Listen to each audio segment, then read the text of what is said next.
Bonjour et bonsoir chers amis qui allez me suivre tout de suite. Moi c'est l'aigle de Kolwezi, Sayambo, Sakaban Sanchim, le fils légitime de Sambaz et de Nambaz. Aujourd'hui c'est mardi le 17 mai 2022. Je reviens encore pour commenter sur l'actualité et ce qui est en train de se passer en République démocratique du Congo ou bien en République à démocratiser du Congo. Oui, je vous salue comme je vous ai dit, comme le dit mon titre là-bas, réconciliation katangaise ou bien réconciliation Joseph Kabila et Moïse Katumbi. Je reprends encore le titre qui est là. À la une, il y a une séance de la réconciliation katangaise, selon le titre, selon les affiches, ce qu'on est en train de nous montrer. Ils ont déjà commencé cela à Lubumbashi aujourd'hui. Alors, nous nous posons des questions en tant que des intellectuels, car nous, on nous a appris à raisonner, à ne pas croire tout ce qu'on vous dit, à tourner et retourner. Tout événement, chaque scène, se poser des questions afin de comprendre ce qui est en train de se passer, soit au pays ou bien en dehors de votre pays, mais des histoires qui sont en connexion avec le Congo, comme c'est le Congo qui nous intéresse en général, et particulièrement le coin qui s'appelle Katanga. Nous cesserons de marteler sur cela pour essayer de prévenir les choses, afin que ce qu'on est en train de planifier de ce coin-là ne puisse pas arriver. Nous voulons éviter beaucoup de choses. Nous sommes de cœur avec les Congolais des zones, les parties qui sont touchées par l'insécurité, spécialement dans l'est du Congo, et particulièrement du côté de l'Ituri, le Nord Kivu et consorts.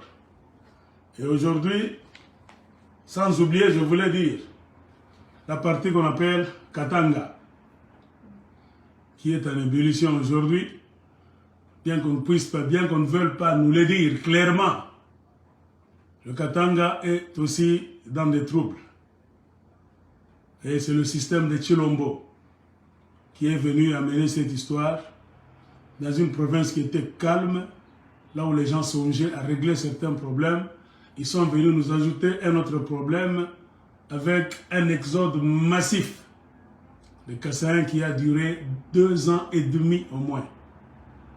C'est ce qui nous fait dire, nous n'allons pas oublier de vous rappeler l'une des solutions du côté du Katanga, c'est le retour pur et simple des Kassaïens au Kasaï et mettre en place des projets de reconstruction, développement du Kasaï, car c'est leur terre ancestrale. Ils ont un chez eux, les Katangais ont un chez eux aussi. Ne confondez pas le Katanga ou bien le Congo en général avec le Canada ou bien les États-Unis d'Amérique ou bien l'Australie. Car ces trois-là que je viens de mentionner, Australie, États-Unis, Canada, ce sont des pays d'immigration. C'est-à-dire, la majorité des gens qui habitent là-bas, la forme qu'on a donnée à l'Australie aujourd'hui, aux États-Unis d'Amérique et au Canada, ce n'est pas la forme traditionnelle. Ce sont des pays qui avaient été envahis dans le passé par les Bakuyakuya, Bakwerekwere. Ils se sont imposés, ils ont dominé les autochtones, qui sont les peaux-rouges, les aborigènes. Ils se sont imposés, ils ont effacé leur culture, ils ont pris leur terre et ils ont créé des formes, bien formes de gouvernance que nous connaissons aujourd'hui, ce sont les Occidentaux. Et comme eux-mêmes, qui ont commencé à dominer ces 3 pays-là, ne sont pas originaires de là.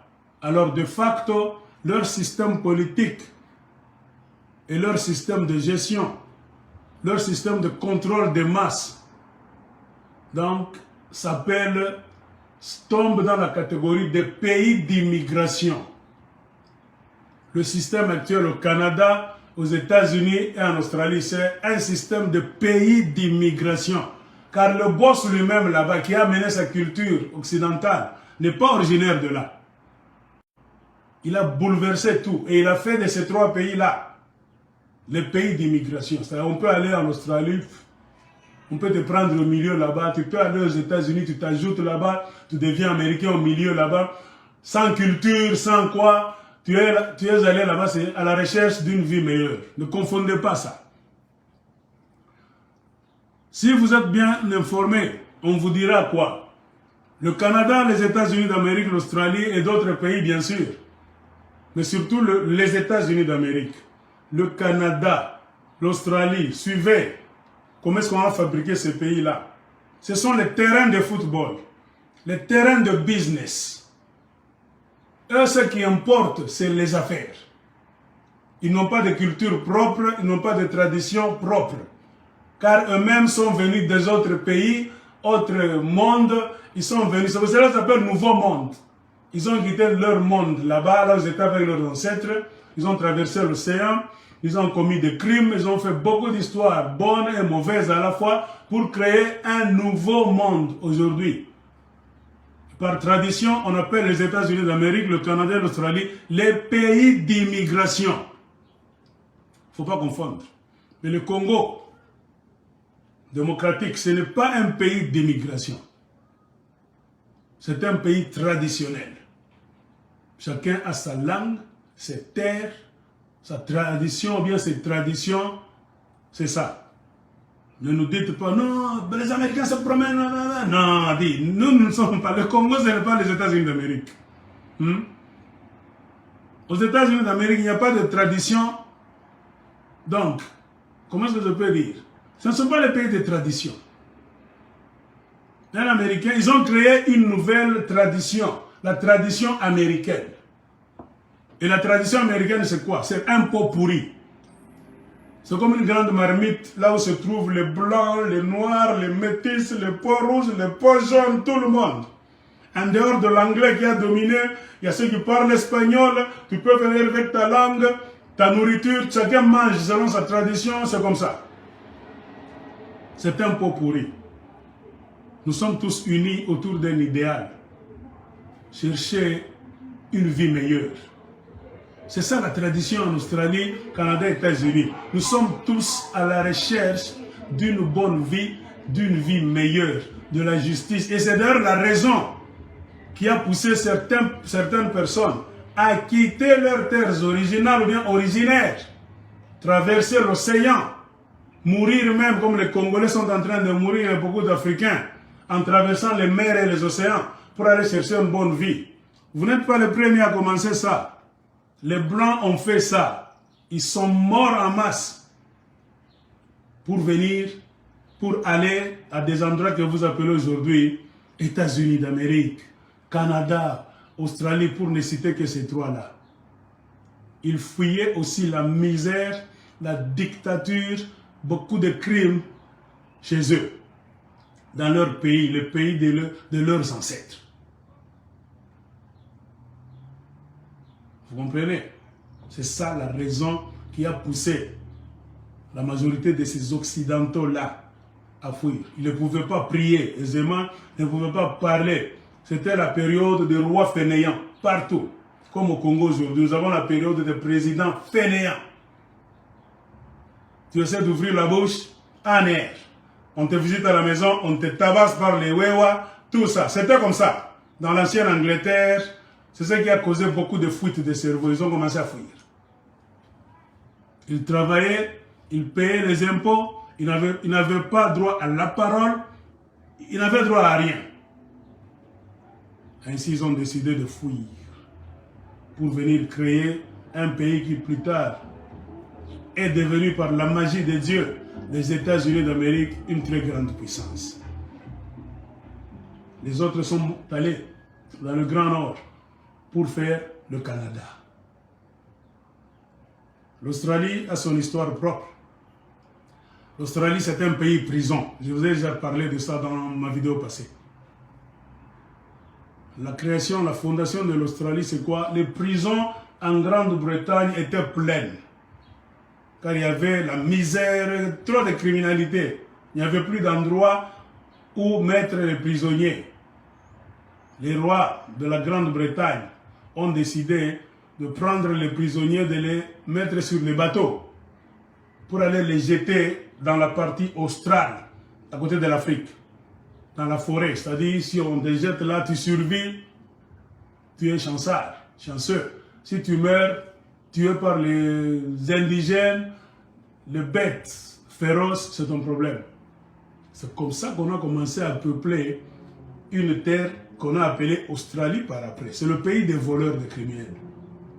Les fondateurs de l'Australie moderne, ce sont les criminels de l'Europe, spécialement de la Grande-Bretagne, les prisonniers. Ils se sont débrouillés, ils ont fait des routes, ils ont créé beaucoup de choses. Et les rois et les reines qui avaient besoin des impôts ont envoyé leurs représentants là-bas. Ils ont vu qu'il y a des richesses. Que ces gens qui sont là paieront des impôts à la couronne britannique. Même ceux qui ont fui l'Europe, dont la majorité étaient des anglophones, en arrivant sur une terre, l'Amérique vierge, qui était continent vierge. Quand ceux qui sont restés au pouvoir en Angleterre, en Grande-Bretagne, ont entendu que vos frères qui ont réussi à traverser l'océan sans mourir, ils ont commencé une bonne vie et sont en train de prospérer. Le roi a envoyé encore ces gens pour venir les gérer même de l'autre côté de l'océan, de leur faire payer des impôts. Il a envoyé beaucoup de militaires britanniques qui s'habillaient en rouge, les militaires du roi.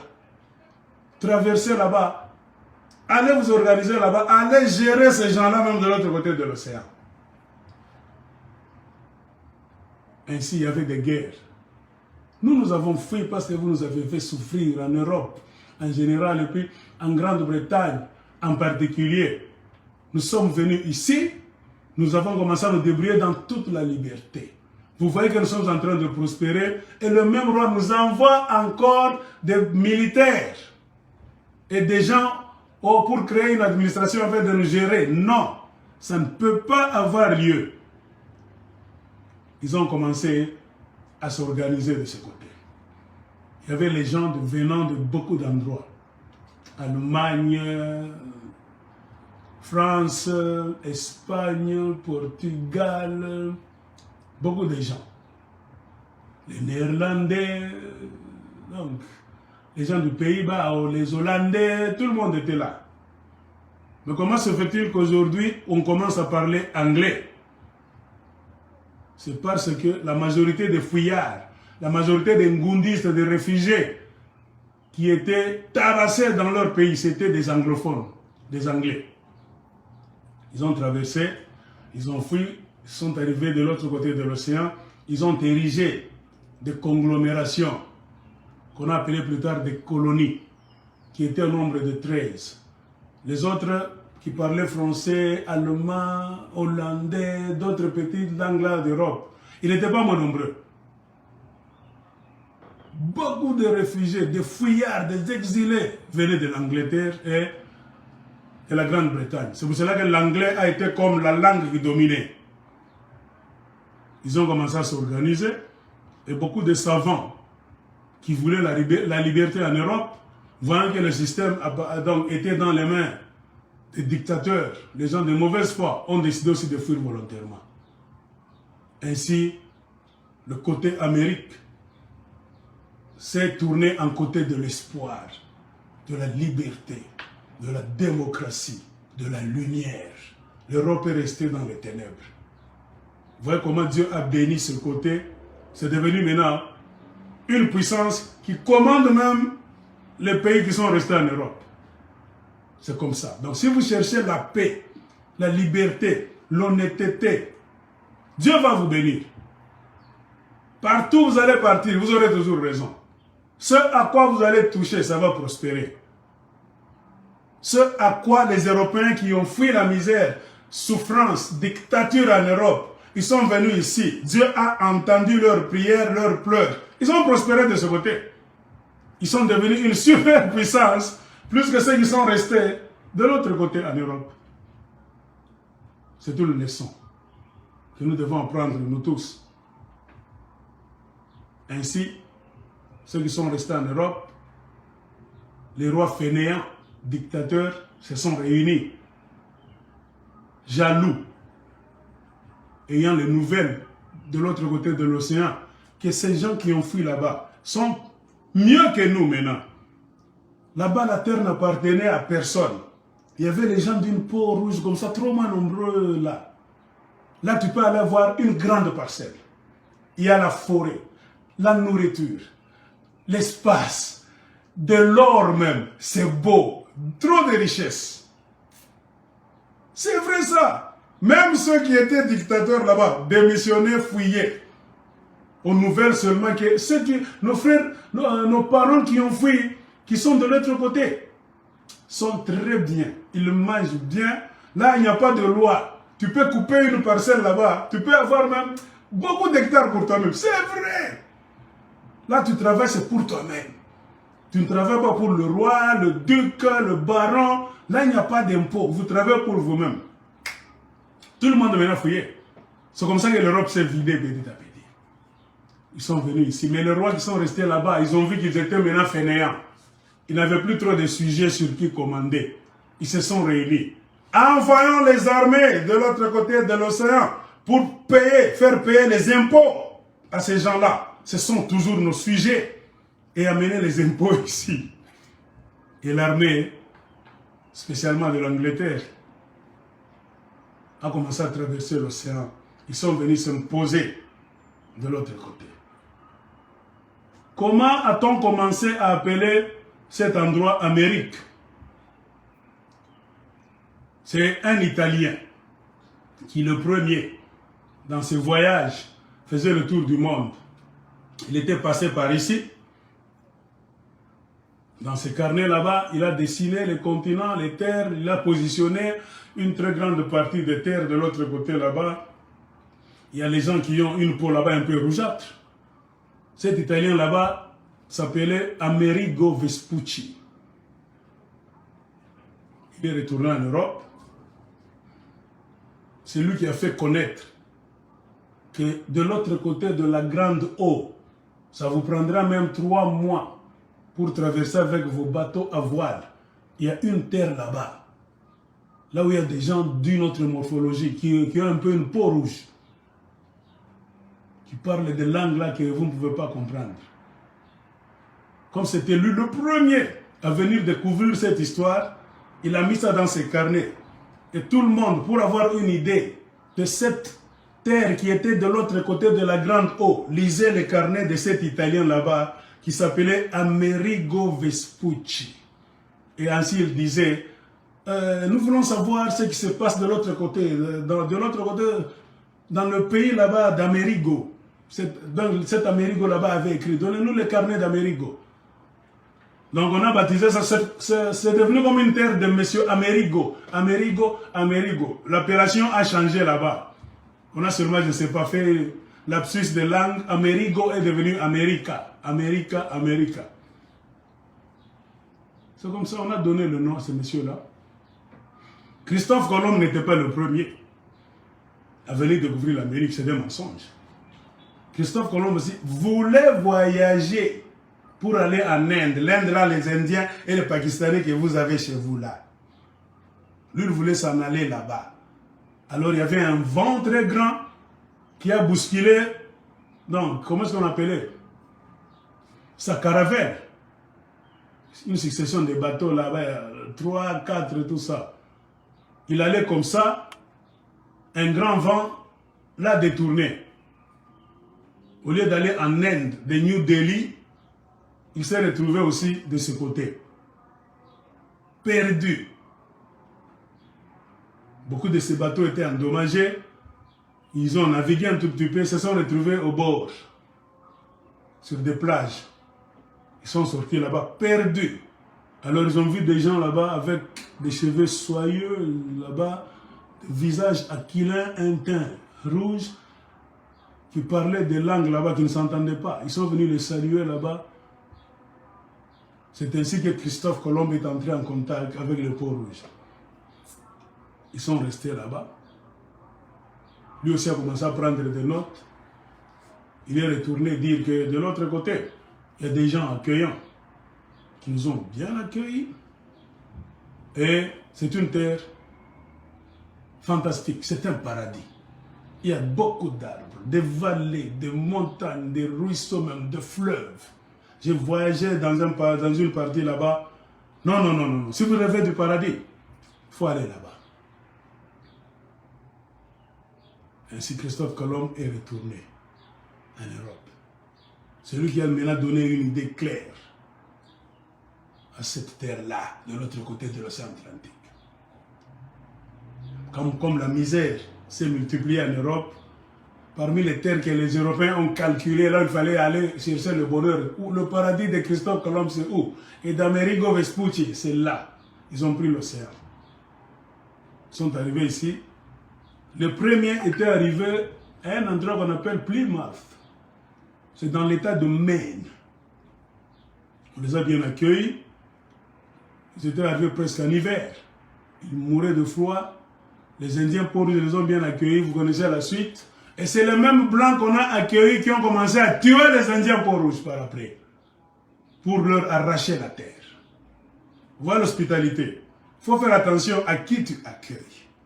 Un étranger, un voisin que tu accueilles, s'il vient une fois que là-bas il y a du cobalt, du cuivre, manganèse, il va chercher. Maintenant, si tu es Yuma, comme au Katanga là-bas, vous allez vous retrouver dans la situation des Indiens peaux-rouges qui avaient accueilli les Européens très bien. Les Européens commencent à faire des calculs. Ça, c'est une terre très riche, plus que l'Europe. Ils avaient maintenant l'intention de s'approprier cette terre-là.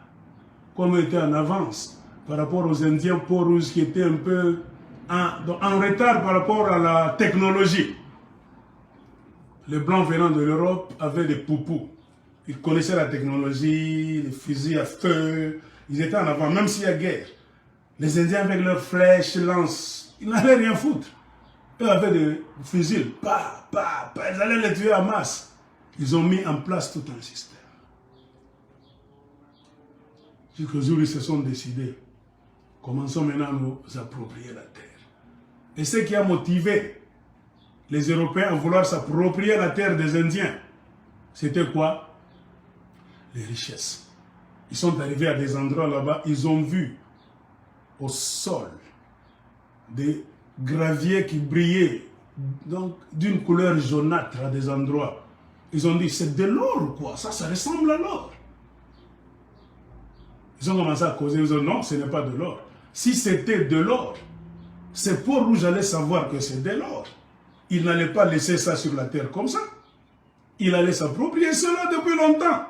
Comme c'est encore là, donc ce n'est pas de l'or.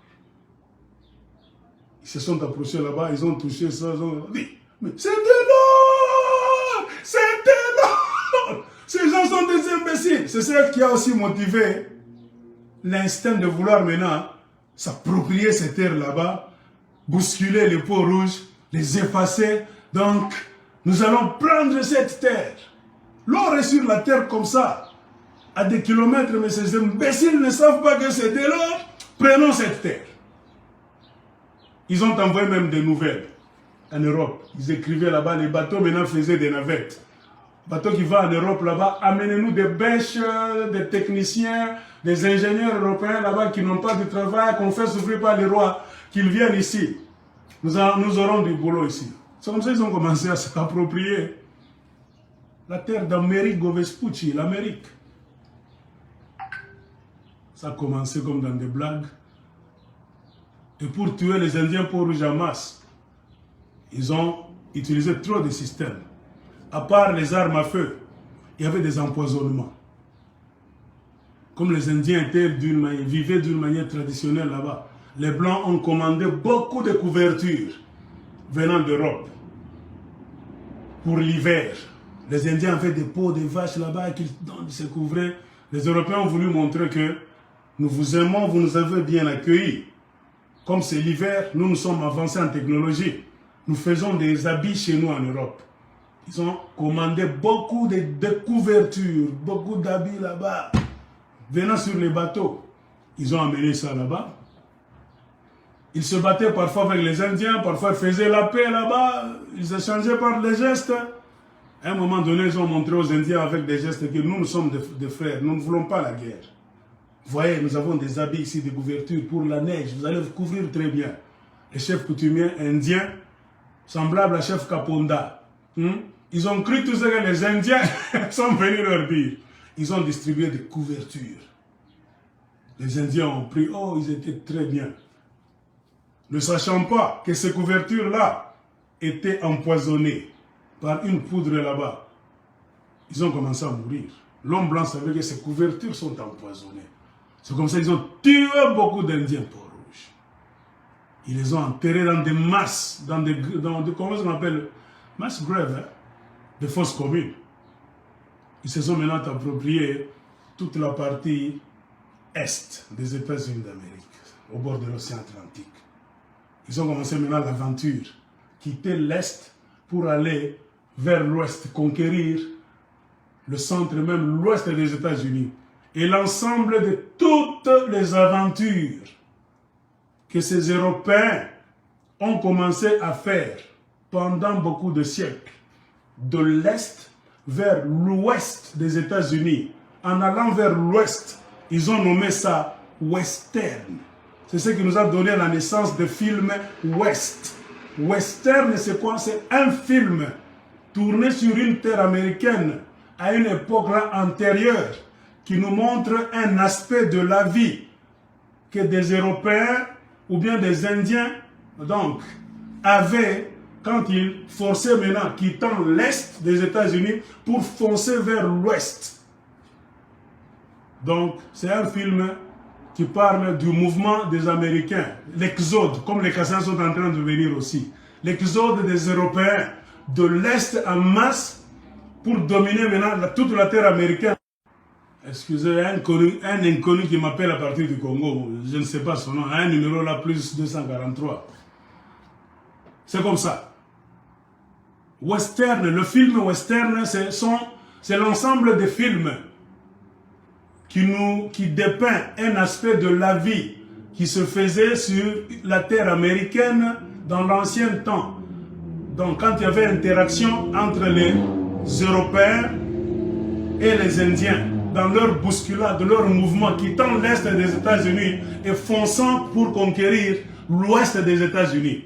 C'est ce qui a donné naissance à la littérature, film, tout qu'on appelait western. Et si tu lis les livres, tout ça, tu vas comprendre la naissance des villes. Comment l'homme blanc a commencé maintenant à inventer des villes. C'est très intéressant. Tu vas comprendre qu'à partir de gravier, à partir de rien, l'homme blanc est tellement intelligent. Quand vous les Africains, vous fouillez vos villages, vos terres, parce que vous avez faim, c'est l'idiotie. L'homme blanc peut arriver à un endroit là où il y a du gravier, un petit ruisseau seulement, de l'herbe quelque part là-bas, il va se débrouiller. Venez le revoir après 6 mois, 1 année, il va maîtriser la nature, il va manger même de l'herbe.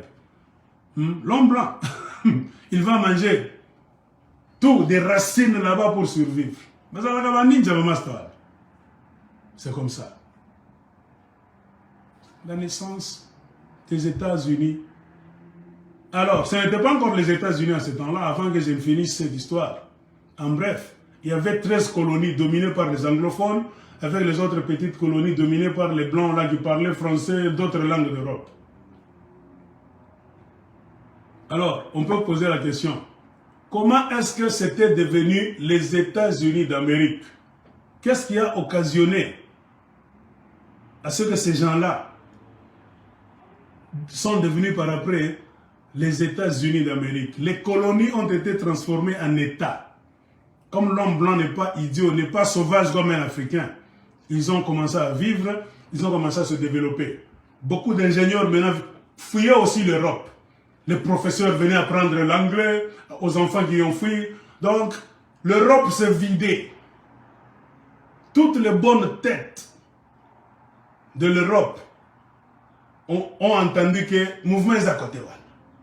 Ils sont venus ici, développement très rapide. Des bicoques, des faubourgs, c'est devenu des villes. Ils ont commencé à construire des villes.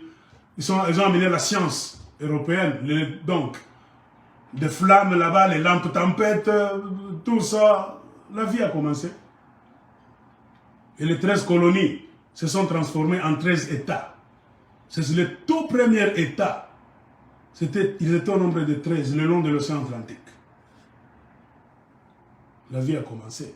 Alors comment ces États-là se sont transformés en États-Unis? Vous voyez, unis, ils se sont unis. Si c'était des Noirs comme nous les Congolais, bien qu'on parle anglais, lingala dans beaucoup de colonies, comme les Congolais ont toujours été idiots et égoïstes, remarquez même à l'étranger. On allait commencer à vivre une vie de séparation totale, égoïsme. Chaque pasteur voudra faire son église. Chaque personne, ça fait 20 ans que nous sommes ici, hein. Ils n'allaient pas collaborer. Vos amis anglais, après avoir créé 13 colonies qui se sont développées, c'est devenu maintenant comme des pays, des États. Ayant les nouvelles de l'Amérique, les gens de l'autre côté, les rois d'Europe aussi ont dit, hey, ces gens-là se sont tellement développés. Leurs villes sont plus belles que les villes d'Europe. Ils ont envoyé encore beaucoup de militaires. Donc le rôle maintenant des rois fainéants d'Europe, c'était d'amener beaucoup de militaires pour mater les Anglais qui étaient de ce côté. Pour les gérer. Vous êtes ici. Vous fouillez l'Angleterre, vous traversez l'océan Atlantique, vous parvenez à construire des États de ce côté, mais les rois fainéants de l'Europe, y compris les rois des Anglais, entendaient dans leur tradition là-bas idiote, envoyer des militaires pour vous gérer de l'autre côté de l'océan et vous faire payer des impôts qu'ils allaient prendre par bateau pour aller nourrir les rois fainéants d'Europe. C'est là où la guerre a commencé. Nous avons goûté à la liberté de ce côté. Nous sommes vos frères, nous parlons anglais, mais nous raisonnons différemment. Nous n'allons pas payer les impôts. Ce que nous avons payé en Europe, ça suffit. De ce côté, nous sommes libres. Nous allons nous organiser selon notre entendement démocratique, la liberté d'expression, liberté de religion, toutes les libertés. C'est la liberté qui nous a envoyés ici. Nous allons nous battre pour cette liberté. Allez dire au roi, nous allons battre leurs militaires. La guerre a commencé. Les militaires du roi aussi venaient, ils accostaient au bord de l'océan dans l'est des États-Unis. Ils entraient dans des forêts pour aller attaquer des villes de leurs frères. Et aussi on dit, nous n'allons pas nous laisser. Nous connaissons l'art de la guerre, nous avons des fusils. Pour se différencier des militaires des rois qui étaient en uniforme rouge. Eux ont inventé les uniformes bleus. Car ils connaissaient la science. Ils ont amené même la fabrication des tissus, des habits ici, en Amérique. Ainsi, il y avait deux groupes qui se battaient. Les militaires en bleu, c'était les militaires, donc les Anglais qui voulaient la liberté. Les militaires en rouge, c'était les militaires du roi, qui voulaient dominer ceux qui ont fui l'Angleterre de l'autre côté. Nous allons vous dominer même de l'autre côté de l'océan. La guerre a commencé. Les militaires en rouge ont tabassé.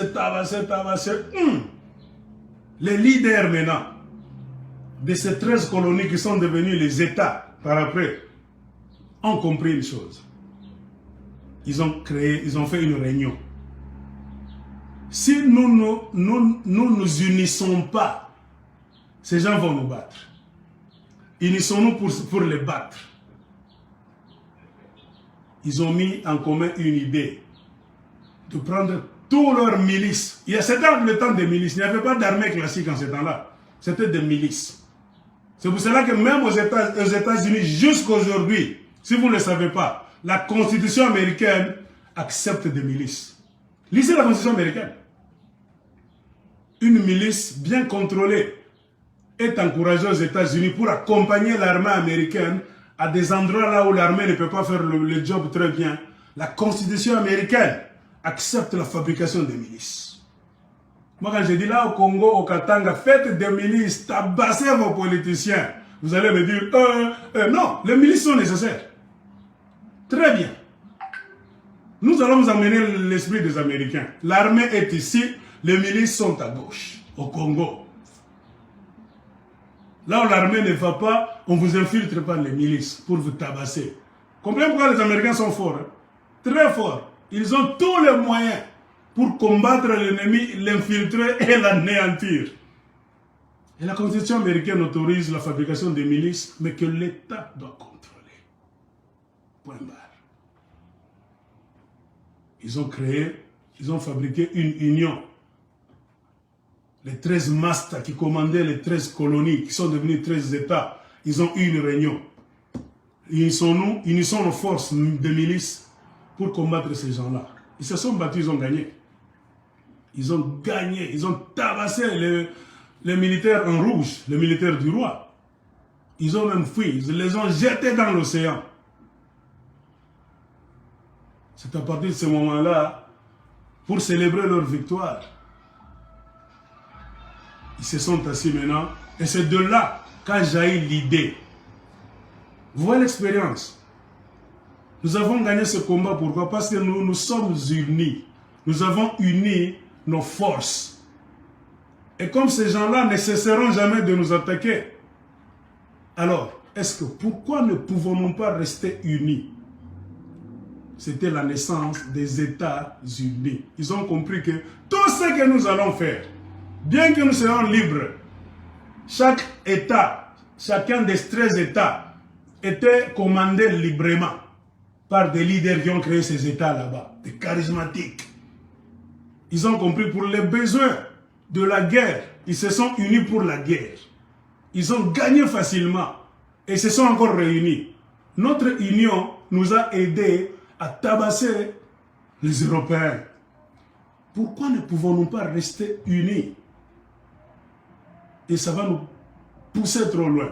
C'est comme ça que les États-Unis qui sont sur la terre d'Amérique, ça a pris naissance. Ils ont compris que l'armée doit appartenir à la nation. Comprenez pourquoi? Même si vous faites ce que nous sommes en train de prôner au Congo, le fédéralisme, l'armée n'a jamais été étatique ou bien provinciale, non. On peut faire du Katanga État fédéral, Kassai État fédéral, Bas-Congo fédéral. Les polices peuvent être fédérales, elles peuvent être étatiques, bien provinciales. Les Bas-Congolais auront leur police avec leur uniforme. Les Katangais avec leur police avec leur uniforme, et les Kassai avec leur police avec leur uniforme. Mais l'armée n'a jamais été provinciale. Faux. L'armée, c'est l'unité. L'armée doit être commandée à partir de la capitale. L'armée n'intervient jamais en désordre. C'est quand les polices des États, des provinces échouent qu'on va appeler Kinshasa. Il y a un leader là au Katanga qui veut profiter de son succès pour couper le Katanga illégalement. C'est quand vous verrez l'armée nationale venir de Kinshasa pour que Betaye, s'il va à l'encontre de la loi, tout sera établi là-bas. Il y a des mesures de garantie de protection. Ne croyez pas que le fédéralisme c'est le désordre, non. Vous donnez le pouvoir, 40% à Kinshasa, vous restez avec 60%. Pour vous unir, on vous donne aussi des lois. C'est lui qui va essayer de faire ça. Armée Betaye. L'armée appartient à tous. Dans l'armée, il y aura des Kassaïens, des Katangais, des Bas-Congolais en désordre.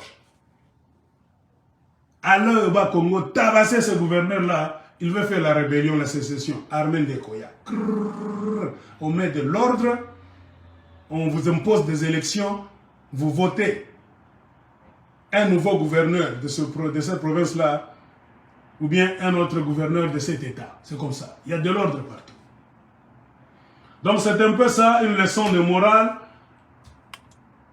Mais avant d'entamer le sujet qui nous parle de la réconciliation katangaise que moi je suis en train de voir d'un autre œil, je me suis posé la question, est-ce la réconciliation katangaise ou bien la réconciliation entre Joseph Kabila et Moïse Katumbi? Je vais commenter selon ce que les gens m'ont écrit. Mais avant d'arriver là-bas, n'oubliez pas, je vous ai parlé de la crise qui est en train de se passer au Lualaba. Beaucoup de gens ont aimé cela, ils ont applaudi. La raison, la preuve, c'est que la vidéo n'a qu'un seul jour. La très longue vidéo de 8 heures du temps que j'ai faite en Swahili, un seul jour, 12 000 vues. Les gens sont en train de regarder ça, donc j'ai expliqué facilement. Ils m'ont écrit que Aigle de Colosie, tu nous as fait comprendre ce qui est en train de se passer au Congo, plus spécialement au Lualaba, en Kiswahili très simple. Même les mamans qui vendent au marché à Colosie m'ont écrit, papa, ouais, on a tout fait comprendre les membres Fifi Masuka, Mouyej, Félix Silombo, la mafia qui se fait au Lualaba. Papa, tu nous as ouvert les yeux. Continue souvent à faire des vidéos en Swahili. J'ai dit oui.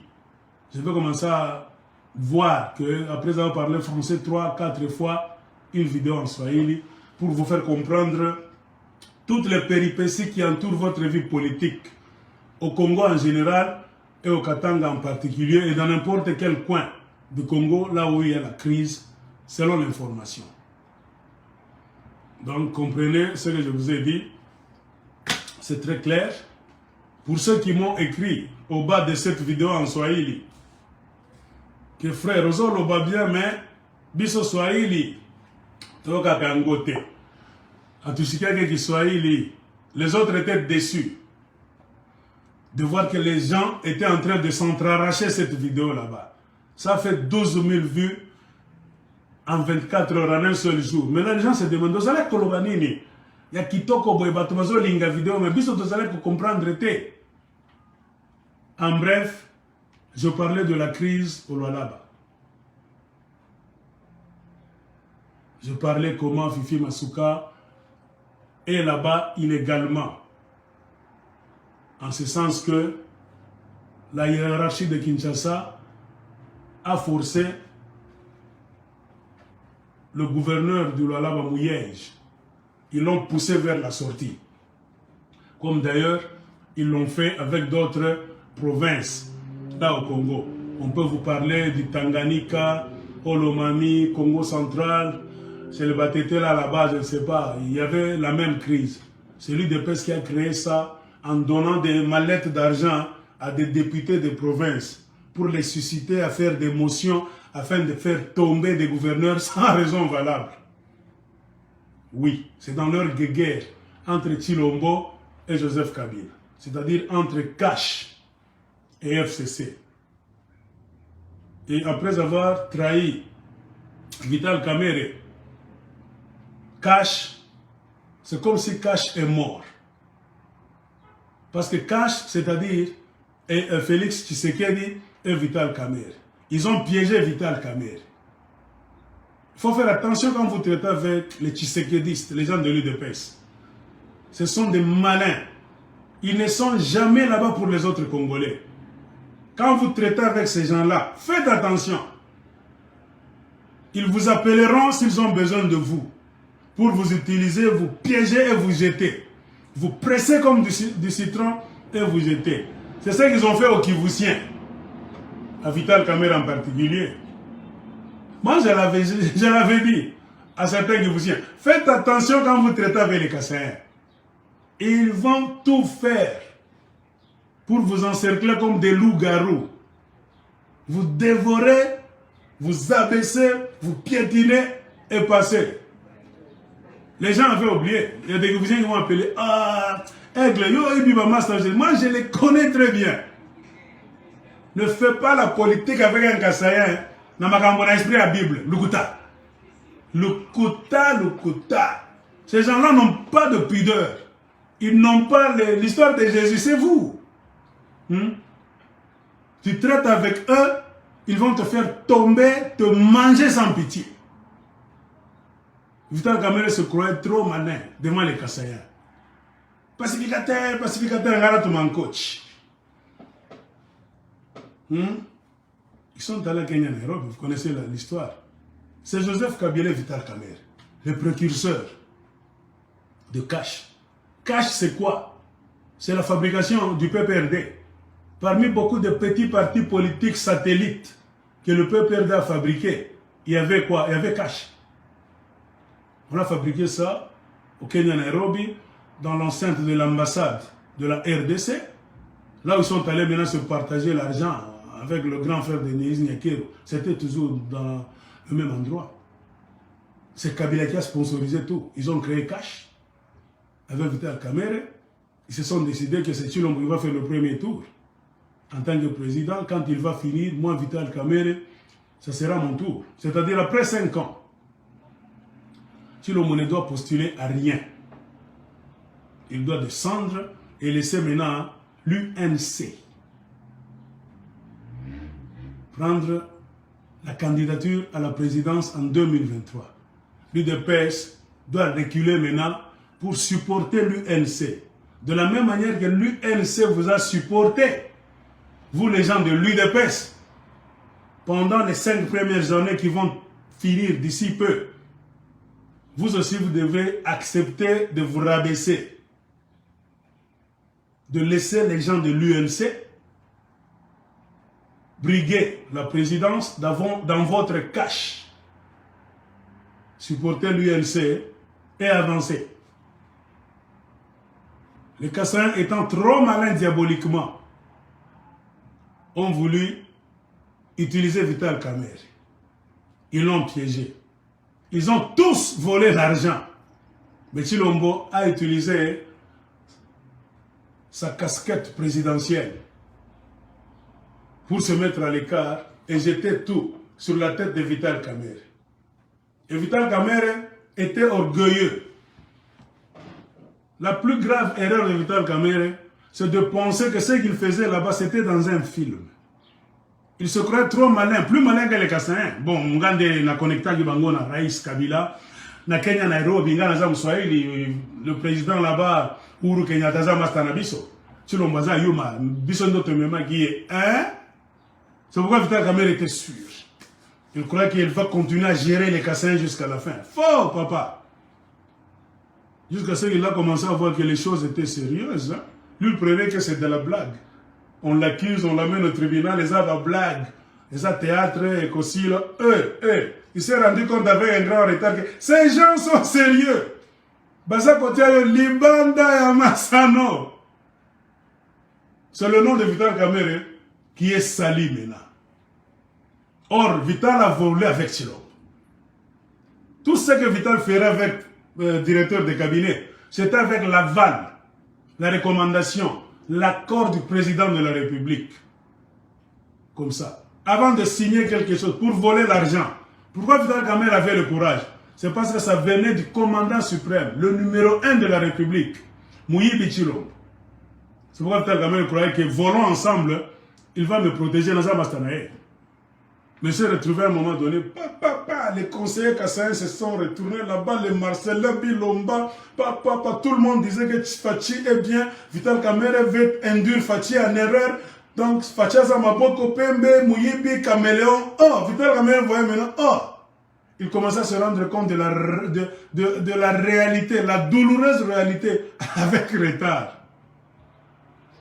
Beaucoup de Kivusiens m'ont appelé, Aigle, j'ai dit, Mamba Djouak. Chichak Badjouak. Avant de regretter. Ces gens-là vont vous croquer sans même regretter. Et Vital Kamerhe s'est retrouvé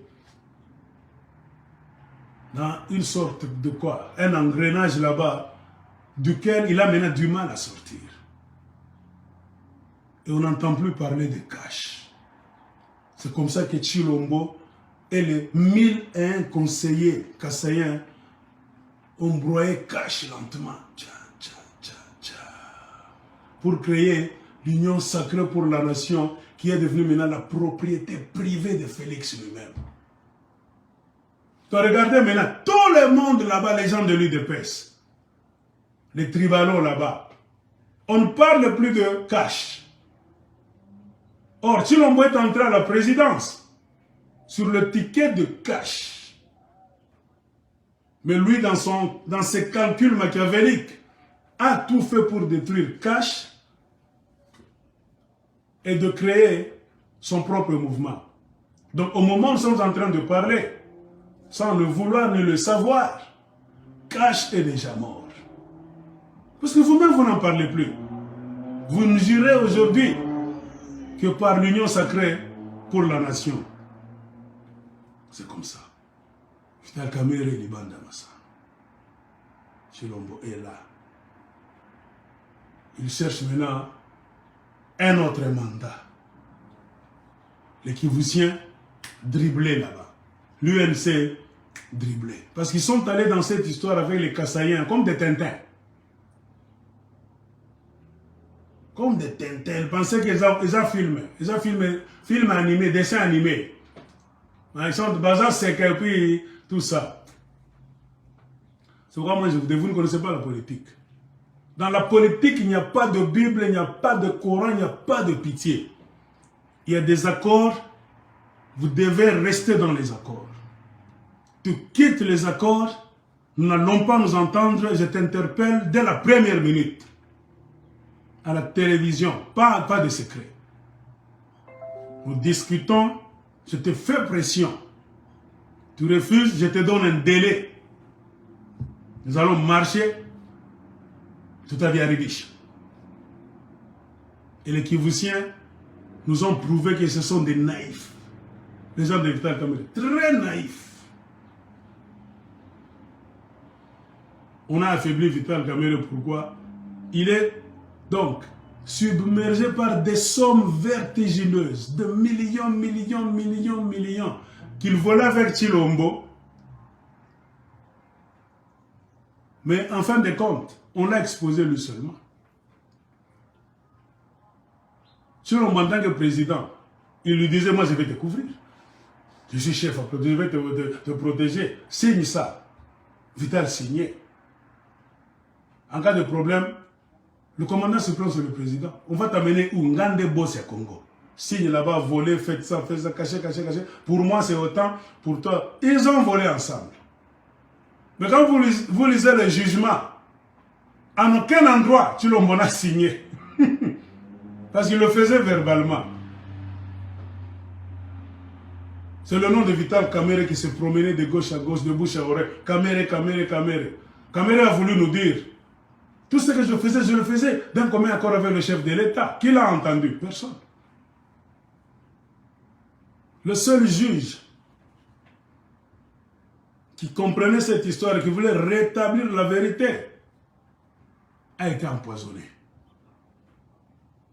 par l'UDPS. Ainsi, c'est resté comme ça. Je vous rappelle comment l'UDPS, utilisant l'astuce, la malignité, dans sa tradition de violation de tous les accords possibles, ils ont commencé à créer leur propre mouvement, tout en trahissant tous ceux qui ont étalé le tapis rouge pour faire de Tshilombo ce qu'il est aujourd'hui. Vital Kamerhe Libanda Massa.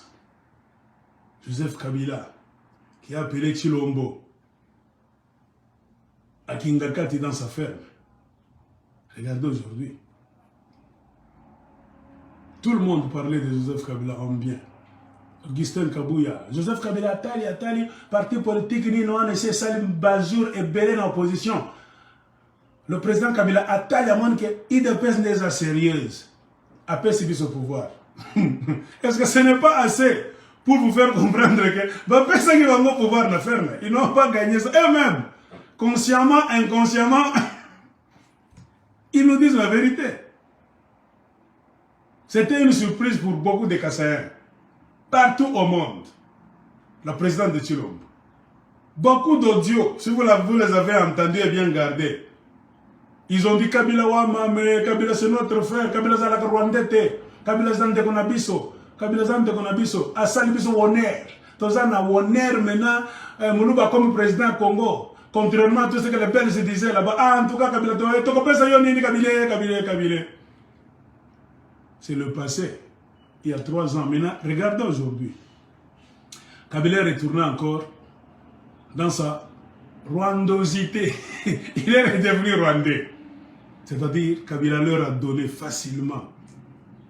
Ils se sont agenouillés. On m'a promis des choses, des preuves. Je parlais avec quelqu'un qui a dit, Aigle, les preuves sont là, nous n'allons pas te les donner aujourd'hui. Ça va créer un grand scandale. J'ai dit, donnez-moi, je vais montrer ça. Il a dit, non, nous en avons. Attendez, nous sommes en train d'attendre les gens de l'UDPS. À un moment donné, nous allons vous envoyer des vidéos. Vous allez voir Maman Marthe à genoux chez Kabila. À genoux, Maman Marthe. En train de parler dans son lingala là-bas de Chiluba. Toto, Nzambe a pambolayo, papa Kabila. Osale biso biloga ya malamu. Parce que même Maman Marthe, Tshisekedi, il ne croyait pas que Tshisekedi allait devenir président. Il croyait que Kabila allait faire de Tshisekedi le premier ministre. Kabila allait s'accrocher au pouvoir et appeler Tshisekedi à la première ministre nae pour Bafanda. N'assistez-moi. Mais tu l'as été surpris là-bas. Papa, c'est toi qui seras président. Maman Marthe. Oh maman, on l'a appelé. Oh maman. Nalingina kende kumana Kabila. Nalingina kende kumana papa wana zaya Nzambe. Amenez-le. Maman Marthe est entrée chez Kabila comme ça, à genoux directement. Pas. Tata, tokusala nini, tokoloba nini, na mnogo nini, tata na biso, tata Nzamba pambola yo. Oh, Kabila va en genoux. Maman Marthe commence à pleurer. On leur a dit, nous me la mouché. Donc, maman aussi était dépassée. Si l'on va commencer à suer là-bas, elle a même versé les larmes. Tout est enregistré sur vidéo avec parole. Ça existe. Quelqu'un a dit, Aigle de Colosie, je vais te donner la vidéo un jour pour que tu puisses montrer ça à la nation congolaise. Nous sommes en train d'aller lentement avec ces gens. Moi j'ai dit, je vois qu'ils sont en train de vous dribbler maintenant sur tous les plans. Ils nous ont dit, nous ne sommes pas des idiots aussi. J'ai dit, attention, faites attention. Faites attention. Ils sont en train de vous manger l'avance. Ils disent, non, nous savons ce qu'ils sont en train de faire tous. C'est comme ça. Vital Kamerhe, pas à genoux. Joseph Kabila, ils sont allés même chercher Mike Hammer. Ils ont fait appel à la CIA, FBI là-bas, pour gronder les gens du FCC. Ils ont contrebalancé le FCC. Ils ont créé l'Union sacrée pour la nation. Ils ont corrompu beaucoup de députés. Ils ont appelé Moïse Katumbi pour venir les aider. Moïse Katumbi a donné une grande partie de ses députés. Quand Moïse Katumbi a fini le boulot, ils l'ont mis dans un coin. Il est redevenu zambien, italien, Okomona, Okozonga, na Congo, la loi du père et de la mère. Tous. Et Moïse Katumbi est dans la faiblesse. Ils l'ont attiré pour lui faire signer des accords. Moïse Katumbi a signé dans l'Union sacrée pour la nation.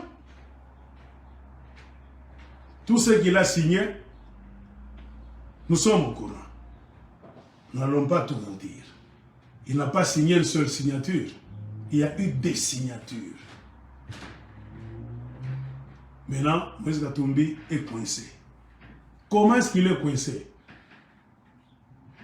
Il a envie de devenir candidat à la présidence. C'est une répétition.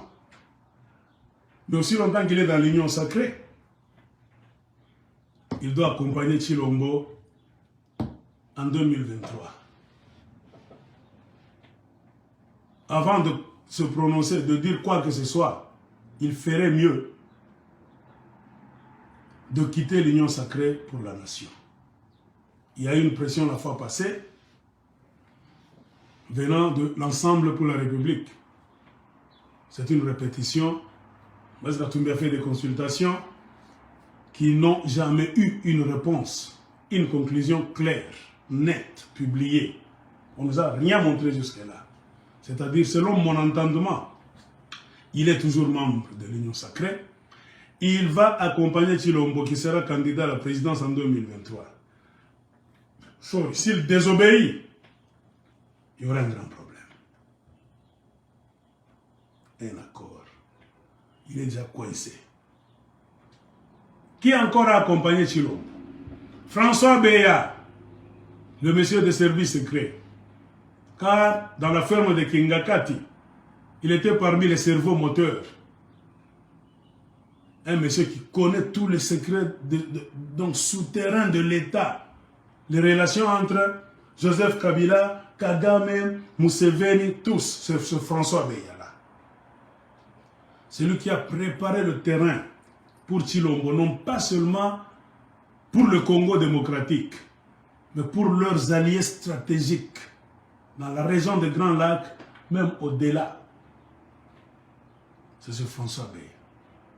L'homme qui connaît aussi. Comme il connaît beaucoup de choses, et que Tshilombo veut toujours être présenté comme Maboko Pembe, veut nous imposer donc une histoire qui dira plus tard qu'il a gagné les élections. Comprenez pourquoi Tshilombo est en train de vouloir effacer tous ceux qui l'ont accompagné dans la mafia ou bien qui étaient témoins dans cette mafia. C'est ainsi qu'il s'est réveillé un matin pour nous dire que François Beya voulait le tuer. Et François Beya a été aussi piégé, comme Moïse Katumbi piégé, Vital Kamerhe piégé, Joseph Kabila piégé. Et la série de pièges continue. C'est ainsi. Il y a un article qu'on a écrit sur François Beya. Et je vais vous lire.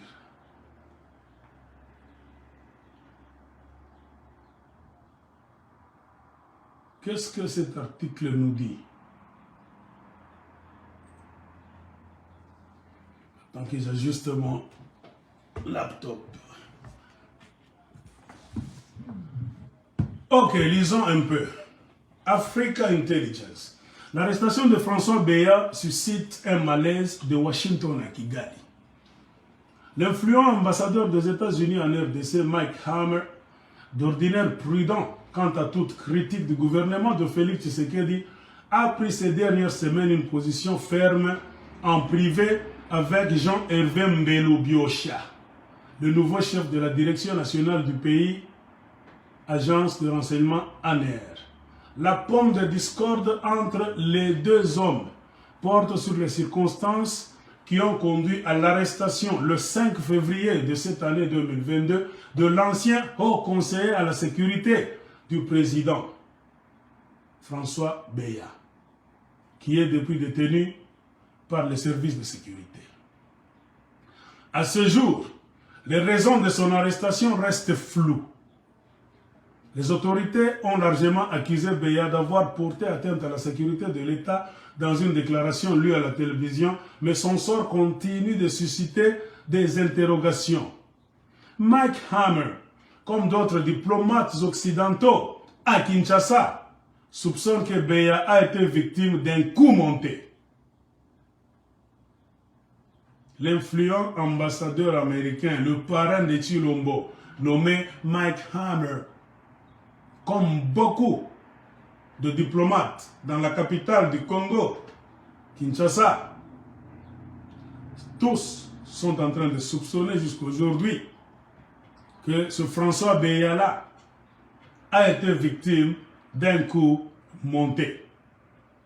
Des rumeurs d'une querelle impliquant le conseiller privé du président, Fortuna Bisselele, également connu sous le nom de Bifor, ont circulé et les diplomates craignent que l'arrestation de Beya n'ait durement ébranlé l'appareil sécuritaire de la RDC.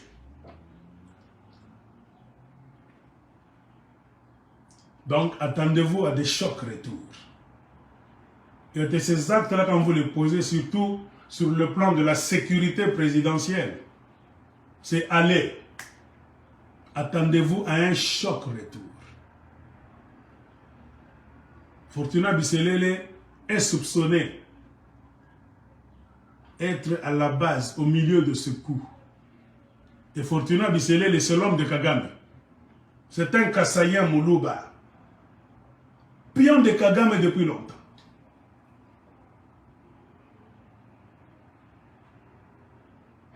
Donc, il y a une sorte de tampon contre le sentiment anti-rwandais. L'inquiétude est particulière au Rwanda aussi, où Beya serait proche du général Joseph Nzabamwita, maître espion du président Kagame. François Beya est un ami proche d'un général rwandais nommé Nzabamwita Joseph, qui est l'espion en chef du président Paul Kagame. L'article continue nous disant, en effet, ces liens ont joué un rôle clé dans le rapprochement entre Tshisekedi et son homologue rwandais au début de son mandat.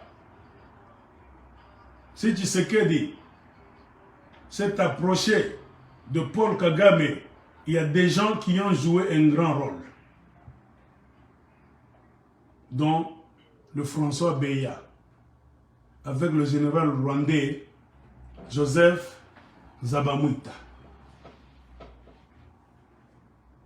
Donc, l'article continue. Kigali appréciait Beya, qui servait de tampon utile contre le sentiment anti-rwandais qui prévaut encore dans l'administration congolaise. Vous comprenez? Dans les bureaux du Congo, même nous dans les rues, nous ne sommes pas pour les Rwandais. Nous ne détestons pas les Rwandais. Nous détestons le régime rwandais de Paul Kagame. C'est le régime en question qui nous crée des problèmes. Et c'est lui qui aidait à ce que ce sentiment anti-rwandais puisse être temporisé.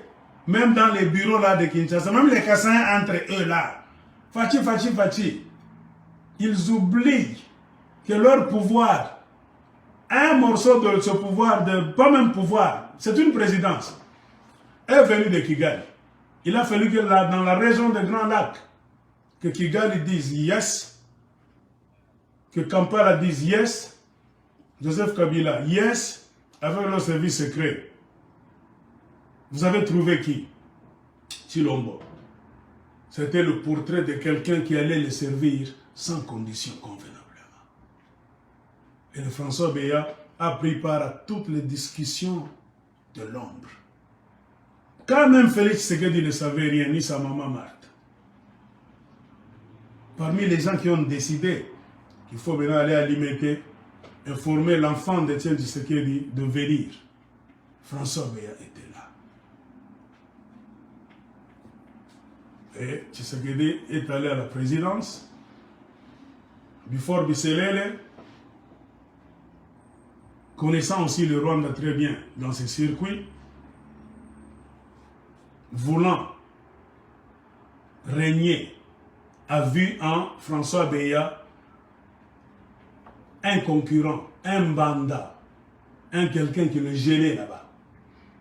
Et c'est Bifor Bisselele, c'est Fortuna Bisselele, je veux dire, qu'on appelle Bifor, qui est à la base de ce faux coup.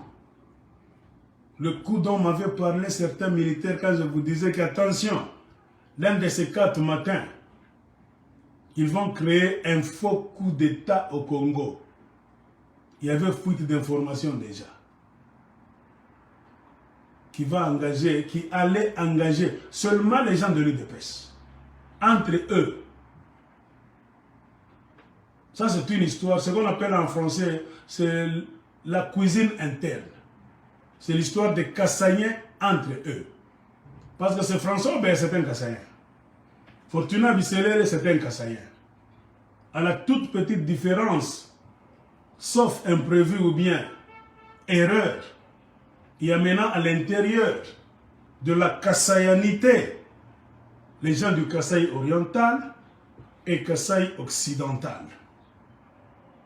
Le Bifor Bisselele appartenant au Kasaï oriental, qui est le Kasaï de Chilombo, ne supportait pas la présence et la puissance d'un autre Kassaïen, mais appartenant à la partie occidental, qui est devenu aujourd'hui, je ne sais pas, central, blablabla, bla, mais nous avons les deux blocs, oriental et occidental. Il faut comprendre cette histoire de cette façon-là. C'est-à-dire quoi? Il y a Kasaï et Kasaï. Quand vous nous dites Bakasaï, Bakasaï, Bakasaï, c'est une façon de dire. Mais dans leur kassaïanité là, ils sont en train de se battre aussi sous la table, de se donner des coups bas. C'est-à-dire quoi? Les Kassaïens de l'Orient, du Kasaï oriental, veulent balayer tous les Kassaïens du Kasaï occidental. C'est-à-dire, il y a même le tribalisme dans leur tribu. C'est comme ça que cette histoire s'est faite. Ainsi, Kigali appréciait Beya, qui servait de tampon utile contre le sentiment anti-rwandais qui prévaut encore dans l'administration congolaise. Ah, je comprends maintenant. C'est-à-dire quoi? Même chez eux là-bas, parmi les 1001 conseillers de Chilombo, qui sont en majorité des Kassaïens, ils n'aiment pas les Rwandais. Même s'ils collaborent, tout ça, ils n'aiment pas les Rwandais. Ils sont en train de jouer leur hypocrisie. Les Rwandais, ils sont les maîtres hypocrites. C'est ça la réalité. Mais celui qui temporisait ce sentiment anti-rwandais, selon l'article, c'est François Beya. Qui leur disait soyez calme. Parce que François Beya a dit que les gens de Chilombo sont des fous. Un pouvoir, pas même un pouvoir, une présidence qu'on leur a donnée gratuitement et dans lequel le Rwanda a sa main. S'ils vont vite en besogne, blablabla, bla, ils risquent de payer gros. Car ils ne connaissent pas tous les tenants et les aboutissants. Ils ne connaissent pas toutes les chambres qui font le grand labyrinthe et toutes les dédales. Hein? Les couloirs cachés là-bas. Là où se trouve je ne sais qui. Les gens de l'UDPS ne savent pas. Mais François connaît le danger de jouer ce jeu-là que Bifor Bisselel est venu jouer en créant le faux coup d'État pour piéger François Beya. Et beaucoup de diplomates occidentaux, là à Kinshasa, sont maintenant inquiets. Bisselel, qui a traité des affaires impliquant le Rwanda et la RDC dans le passé, n'est pas aussi populaire que Beya auprès du régime Kagame. Bien qu'il ait été formé par les services de sécurité rwandais au début des années 2000, Kigali considère Bifor comme un peu fiable et lui reproche son rôle dans l'intervention de l'armée ougandaise contre la milice des forces démocratiques alliées ADF liées aux islamistes fin 2021. Si Chilombo est en train de faire des erreurs aujourd'hui, c'est à cause de ce Bifor, Fortuna Bisselel, qui, au début des années 2000, comme le dit l'article, a été formé par les services de sécurité du Rwanda. Donc ce Fortuna Bisselel est là. C'est un rwandophile aussi. Il a été formé au Rwanda. Il connaît le Rwanda très bien. Il peut parler même le Kinyarwanda. Sauf vérification, sauf contraire. Il peut même avoir une femme rwandaise aussi. S'il peut une femme, même certaines de ses copines. Il y a eu une sorte de rivalité. Si vous comprenez très bien, François Beya, connaissant le terrain, voulait à ce qu'on puisse garder le Rwanda comme donc, un partenaire fort. Le Fortuna Bisselel, se concurrençant à François Beya, voulait tourner le dos contre le Rwanda d'une manière gentille pour embrasser maintenant l'Ouganda. Et c'est lui qui a conseillé Chilombo à faire entrer les Ougandais au Congo en leur donnant même beaucoup de marchés. C'est Fortuna Bisselel. Donc c'est ce que l'article nous dit. Donc Kagame n'est pas content de voir que l'administration Tshilombo, qui traite avec lui, traite au même moment avec M. Museveni. Et ils ont autorisé aux forces ougandaises d'entrer au Congo. L'article continue disant « Nous comprenons qu'entre février et mars de cette année 2022, le Rwanda a envoyé un émissaire dans la capitale congolaise pour s'enquérir de Beya et, plus largement, de la coopération sécuritaire entre les deux pays. L'émissaire a contacté une ambassade européenne à ce sujet et a demandé que cette information soit transmise au président congolais Félix Tshilombo. Selon une source sécuritaire contactée par Africa Intelligence, cette manœuvre n'était pas du goût de Tshisekedi, qui voyait la preuve que son ancien conseiller était trop proche du Rwanda.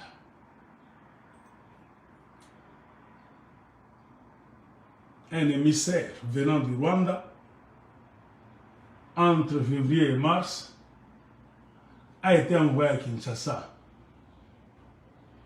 pour chercher à savoir ce qui est en train d'advenir au flic François Beya.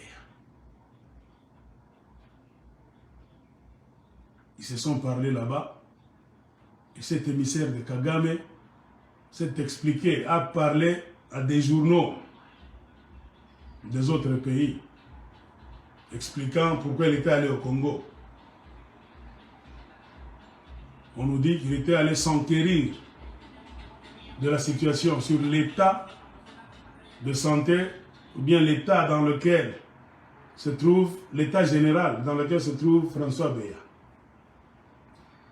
Et une autre source, ou bien la même source, continue en disant que Félix Tshilombo n'était pas content de voir cet émissaire rwandais venir au Congo pour demander comment allait François Beya.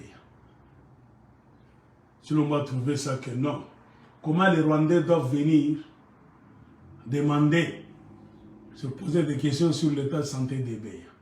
Donc c'est aussi une preuve que Beya est trop rapproché, est trop proche de Kagame. Alors on continue. Je suis arrivé où? Voir un peu.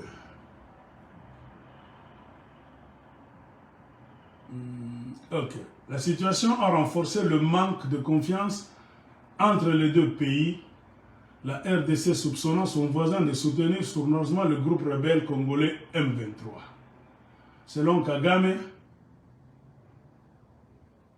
maintenant, le régime Tshilombo est en train de soupçonner que c'est Kagame qui soutient le M23.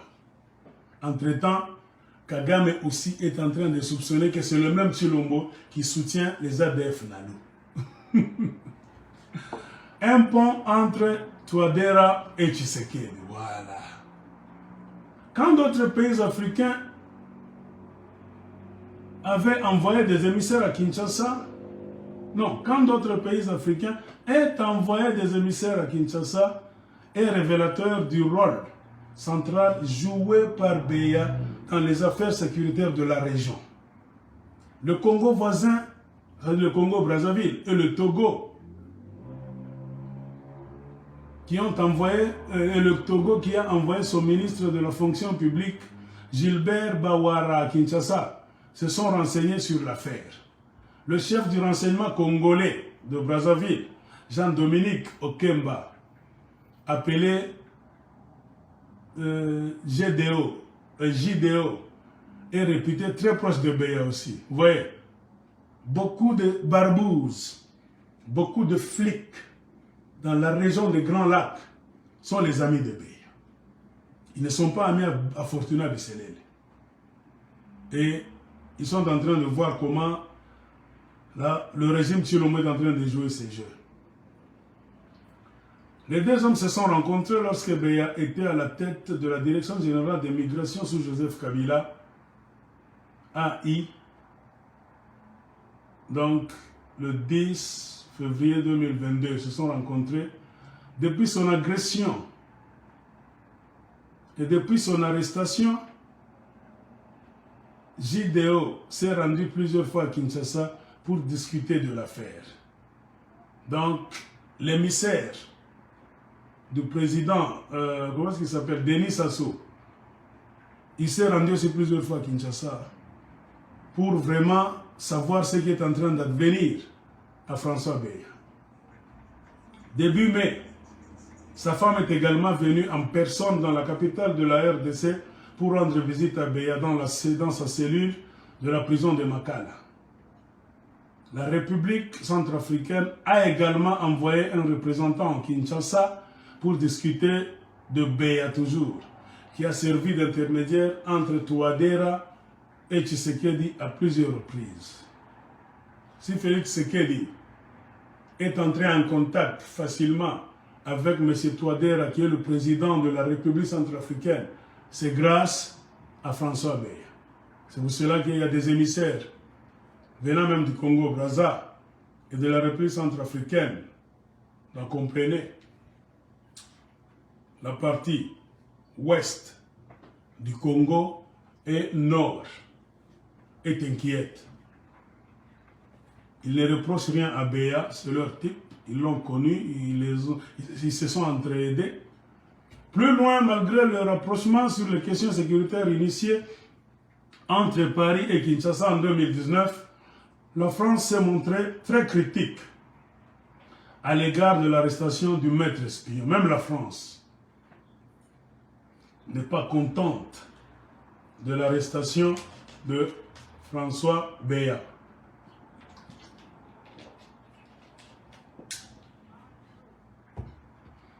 Beya était en contact régulier avec l'Agence française de renseignement extérieur, la DGSE.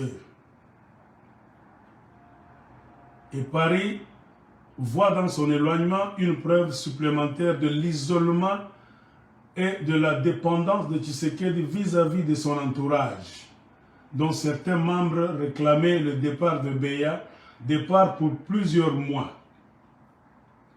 Malgré tout cela, une visite à Kinshasa du président français nouvellement réélu, Emmanuel Macron, reste une possibilité dans les mois à venir. Donc même la France n'est pas contente de l'arrestation de Beya, qui a joué un très grand rôle pour rapprocher la République démocratique du Congo avec certains pays et échanger des informations sécuritaires. Et la mise à l'écart de François Beya, selon l'article dans son dernier paragraphe, on nous dit quoi? Ça montre clairement que Félix Tshilombo n'est pas maître de l'appareil sécuritaire. Il n'est pas maître de sa présidence. Il dépend trop au sentiment de ses conseillers. Même les petites guerres que les conseillers de Tshilombo se font là-bas, ils se détestent, ils s'entre-détestent, ils induisent Tshilombo en erreur. Et Tshilombo est tombé du côté de Fortuna Bisselele. Pourquoi? Parce que Bisselele est de Mbujimaï et Beya est de Kananga. Déjà, il y a une très grande fissure. Si vous suivez même les commentaires dans mes vidéos, vous allez comprendre. C'est aussi un point sur lequel un faucon de la politique du Congo peut capituler, donc bien capitaliser pour affaiblir les Kassaïens. Moi, si je faisais la politique du Congo, l'histoire des Kassaïens au Katanga en masse, ils sont en train de faire les milices, tout ça. Je vais utiliser les Kassaïens de Kananga pour tabasser les Kassaïens de Mbujimaï, nous aider à aller. C'est la politique. Les amis de nos amis sont nos amis. Les ennemis de nos amis sont nos ennemis. Les amis de nos ennemis sont quoi? Sont nos ennemis aussi. Je vous ai déjà montré la carte du Kasaï oriental. Ce n'est pas la première fois que moi je le dis. Donc vous voyez que malgré les nouveaux articles que même les étrangers américains écrivent, ça me donne toujours raison. J'avais parlé de cette histoire un jour. J'ai dit, cette histoire qu'on est en train de faire au Katanga, la politique, ce n'est pas la pitié. Qu'on ne te parle pas, oh Jésus, Jésus. Puis nous allons parler après. Il faut avoir la stratégie de discuter en position de force. Tu ne peux jamais accepter d'aller à une table de négociation, même à l'intérieur du Congo, ou bien à l'extérieur du Congo, si tu es dans une position de faiblesse. Tu passes ton temps. Quand on commence à pleurer là-bas, tu vas maintenant imposer, rencontrons-nous à Lubumbashi. Ils seront là vite. Tu vas imposer ton agenda. Je vous donne 6 mois. Retirez les web. Si vous ne le retirez pas, je vais tabasser encore. Ils vont pleurer, dire toutes des histoires. Jésus viendra. Allez avec votre Jésus là. Vous allez balayer l'espace. C'est comme ça qu'on fait la politique. Donc il faut connaître les points forts et faibles de quelqu'un avant de l'attaquer. Donc je viens de vous révéler Katanga. Si vous avez des politiciens intelligents du côté de Katanga, le Grand Kasaï est fissuré déjà.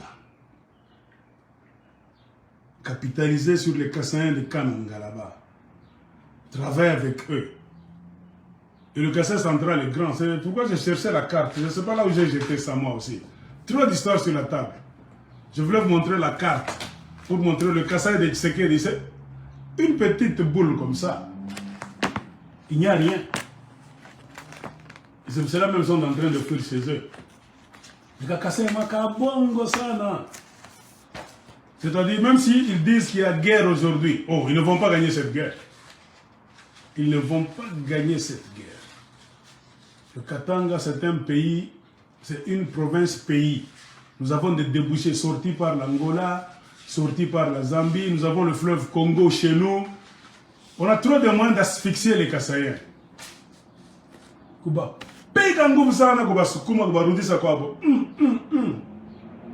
Après avoir créé des alliances avec les Kassaïens, de nouveau Lomami, c'est les Kabinde et les Kanyok. Les Kanyok aussi n'aiment jamais les Kassaïens de Mbujimaï. Ils sont dans des conflits là-bas de Mweneditu et quoi, Ngandajik, qui sont les terres des Kanyok, dont les Kassaïens de Mbujimaï sont en train d'occuper là-bas illégalement, de s'imposer là-bas. Ils ont changé même Mweneditu en Mweneditu, Ngandajik en Ngandajika. Et ce conflit existe toujours. Un bon politicien katangais, créer des alliances avec des Kanyoka et des Kabinda. Bah, vous prenez le Lomami. Paf. Allez à Kananga, Kasaï central, créer des alliances avec des chefs coutumiers du Kasaï central, avec des politiciens influents là-bas. Bah, on a picavé déjà. Allez à Sankuru là-bas, chez les Batete là, créer des alliances. Bah, on a encerclé Pakati. On a fongé la couloir. Tous les Wewa, quittez le Bombashi, retournez chez vous maintenant. Vous allez voir Bataria. Ceux qui vont vous tabasser, ce n'est plus nous les Katangais. Les gens de l'Omami Batami, Pika Fimbo. Moi, je ne sais pas comment vous parlez de la Kyria, je Katanga Sasa. Nous les Kabinda n'avons pas de problème à Katanga, nous les Kabinda. Nous les Kanyok, on n'a pas de problème à Katanga, seulement vous. Ils vont nous aider. Ils sont trop moins nombreux, les gens de Mbujimaï. Trop moins nombreux. Et c'est eux qui ont la grande bouche. Stratégie politique. Je ne vais pas tout vous révéler, moi. Appelez-moi dans la sécurité du Katanga. Une réunion d'une semaine. Ils vont fuir. Un mois, c'est beaucoup. Les Égyptiens que vous voyez, vous ne les reverrez plus. La politique, c'est quoi? C'est un art de tisser des alliances circonstancielles. Dans la politique, les alliances ne sont pas éternelles. Les alliances se font et se défont selon les besoins de la cause. Point barre. Tu me sers, je te paye. Les Kassaïens de Kananga, on vous paye. Les Kassaïens de Lomami, on vous paye. Des gens de Sankuru, aidez-nous, on vous paye. Pour le faire retourner en Mbujimaï, on va funga ça me le papa. Tu vas piquer club. Les gens de l'Omami ne vont pas les laisser sortir. Donc, si vous quittez là-bas votre Kasaï oriental, vous n'allez pas traverser l'Omami. C'est fini. Bananza Konfi, si tu Katanga Funika. Tu n'as pas dit pas l'Omami, et beaucoup de Kasaïens de Mbujimaï, ils ne peuvent jamais arriver au Katanga sans passer par le Lomami. Même chez eux, le train là-bas, chez eux c'est la brousse. Et la majorité d'entre eux sont au Lomami, pas au Lomami du Katanga. Au Katanga, on a le Lomami. Au Kasaï, dans l'ancien Kasaï oriental, on a le Lomami. Du côté du Katanga, on a le Lomami. Je ne parle pas du Lomami de Balwakat. Je parle du Lomami de Kabinda et de Kanyok, qui ne s'entendent d'ailleurs pas très bien avec les Kassans de Mbujimaï. Car les Kassans de Mbujimaï se sont accaparés des terres de Kanyok, dont le Ngandajika dont on vous parle là-bas, c'est Ngandajik dans le Kikanyoka. Le Mweneditu a été kassayanisé. Le véritable nom, ce n'est pas Mweneditu, c'est Mwendet. C'est un cours d'histoire que je peux vous donner. Donc, politique ni Kichwa. Parfois, je ne peux pas te tabasser. Je vais utiliser ton frère. Mon appliquant m'appelle pas, moi je paye seulement l'argent. Point barre. On peut faire les alliances politiques avec le Kasaï central, Lomami, Sankuru, les gens de Sankuru n'aiment pas les Kassaïens de l'oriental. Ils sont tellement orgueilleux, ils ne considèrent pas les Batétés là qu'ils sont civilisés. Nous vous donnons un devoir. Est-ce que vous allez bousculer les gens du Kasaï oriental pour nous? Oui, amenez-nous vos leaders à Lubumbashi, à l'hôtel Karabi. On fait un plan là-bas. Les Kasaïs de Kasaï oriental sont moins nombreux. Car leur Kasaï, c'est une petite boîte. On peut créer un mouvement. On met les trains là-bas en gare. On crée un mouvement de Kasaïs d'histoire. La majorité des Kasaïs qui montent là-bas, ce sont les Kasaïs de Centrale, Sankuru, Lomami. Quand les autres là vont voir, Vanasa Kutuacha Bandoué, Patapam dans la Bobaden.